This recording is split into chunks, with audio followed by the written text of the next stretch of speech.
selamat pagi, salam inspirasi.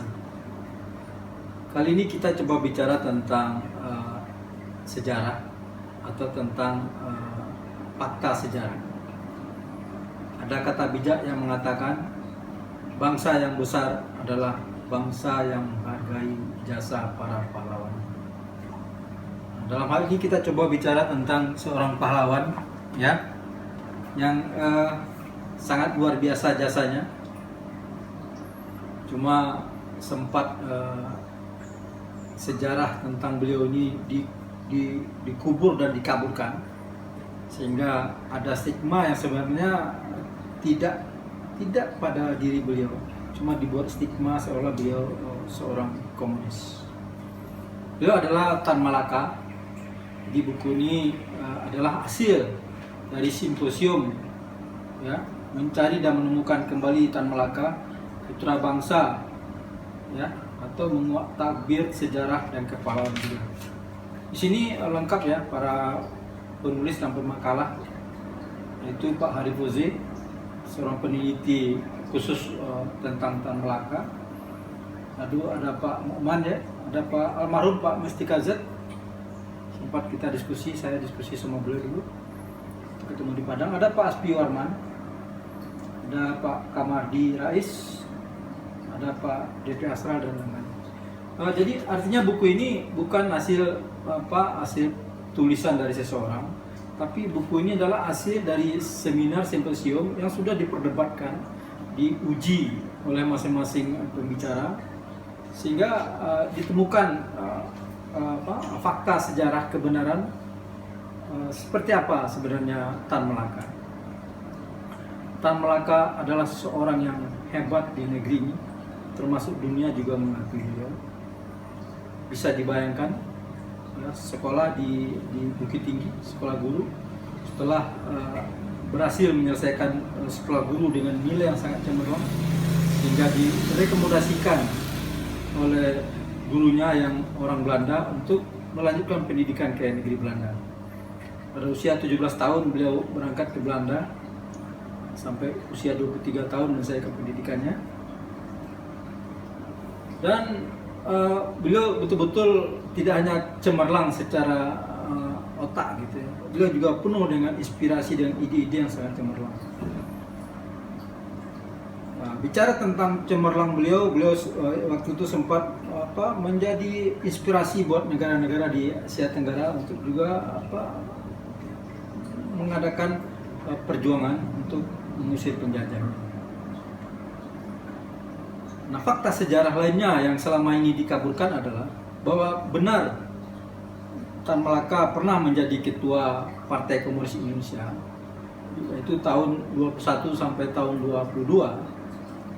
Tetapi kemudian beliau tinggalkan. Tahun 27 Tan Malaka sudah mendirikan Partai Republik Indonesia atau PARI. Ya mungkin patut juga kita pahami kenapa Tan Malaka tahun 21 tahun 22 itu harus ikut Partai Komunis. Karena satu-satunya jalan untuk melawan penjajah yang kapitalis adalah sosialis.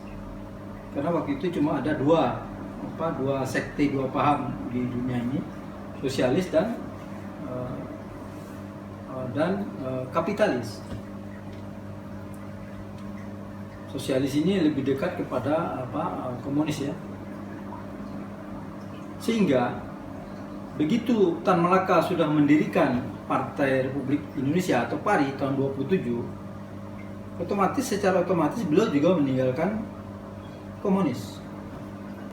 Dan bukti sejarah yang paling penting untuk kita ketahui adalah pada tahun 1925 Tan Malaka sudah menulis buku Menuju Republik.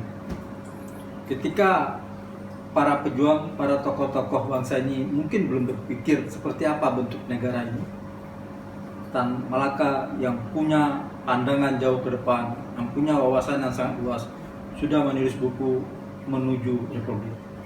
Republik Indonesia yang saat ini kita nikmati, yang kita hidup ya dengan sejahtera, dengan menikmati rahmat kemerdekaan. Jadi para pendengar, para generasi muda bangsa ini, jangan sampai kita semua ya memiliki pola pikir, memiliki pandangan yang salah terhadap sejarah bangsa ini, sehingga kita ke depan berpikir ke depannya juga salah. Karena fondasi yang benar dari pola pikir itu harus berdasarkan data dan fakta, agar kita ke depannya juga bisa menganalisa dan mengambil keputusan yang benar. Karena sekarang di zaman media sosial, di zaman internet yang begitu maju dengan pesat, harusnya internet itu kita manfaatkan untuk hal yang positif. Jadi kalau buku dikatakan adalah jendela dunia, maka seharusnya internet dan media sosial juga menjadi jendela ilmu pengetahuan, jendela dunia, dan kalau perlu jendela untuk rezeki. Karena banyak orang yang memanfaatkan media sosial, internet untuk mendapatkan rezeki yang halal. Jadi jangan Anda mau diperbudak oleh teknologi dengan membaca berita fitnah, berita hoax, atau membaca sejarah-sejarah yang dikaburkan. Jadi kalau kita bicara tonggak sejarah pendirian bangsa ini, sudah pasti tonggak sejarahnya adalah Sumpah Pemuda 28 Oktober tahun 28, di mana seluruh para pemuda dari negeri ini, Yong Ambon, Yong Sumatera, ya, Yong Java, itu mendeklarasikan Sumpah Pemuda, ya, satu bahasa, satu tanah air, dan satu bangsa. Demikian sharing dan bincang-bincang kita berdasarkan fakta sejarah pada kali ini. Terima kasih, salam inspirasi.